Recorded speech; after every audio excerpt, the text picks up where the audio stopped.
Educating a dog can be very easy, as long as we focus on understanding instead of judging.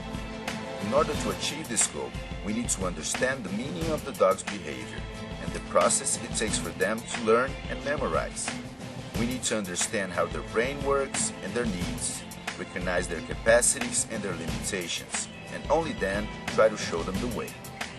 Welcome to a pleasant and beneficial way to educate and teach tasks to your dog.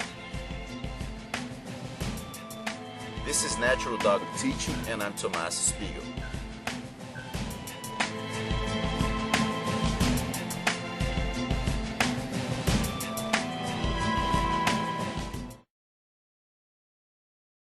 Exercise 2. Sit. Hi everyone, how are you guys doing? I'm gonna show today a new exercise, like I said in the last video. It's a very simple but useful exercise. We're gonna teach the dog how to sit, and what happens is once this becomes a habit, the dog will choose to sit whenever he wants something, instead of trying other ways to get our attention. Today I'm going to be using carrot pieces, small carrot pieces. I already chopped them into small pieces. Many dogs will actually sit if they fail to get something you have in your hands. So you can try to use that. Simply you hold the reward, the dog treat you have in your hand, and the dog will fail. If he tries to jump, you take it away from him and just wait. Many dogs will actually sit once they fail many times, and you can use that to teach them. But if your dog is not that patient or too agitated, you might want to use the next method. This will work with probably most of the dogs. What I'll do is I'll place the dog treat inside my hand and I close it, just leaving little spaces so the dog can feel the scent of what I'm using. And I'll take my hand close to the dog's snout and try to tilt his head upwards. What I'll do is I move my hand gently up, and as he follows, I'll go further. If the dog moves his head back, you should bring your hand back again. But if you are able to keep the dog in this position, what happens is, in order to make his position more comfortable, he will sit, he will bend his back legs to compensate the position of his head. And you just open your hand and you give him the treat at this exact moment. Timing is very crucial.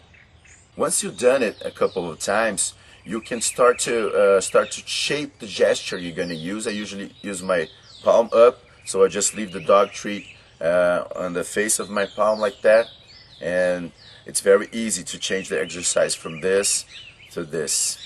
And you can actually start to introduce the vocal the vocal command you're going to associate with this exercise.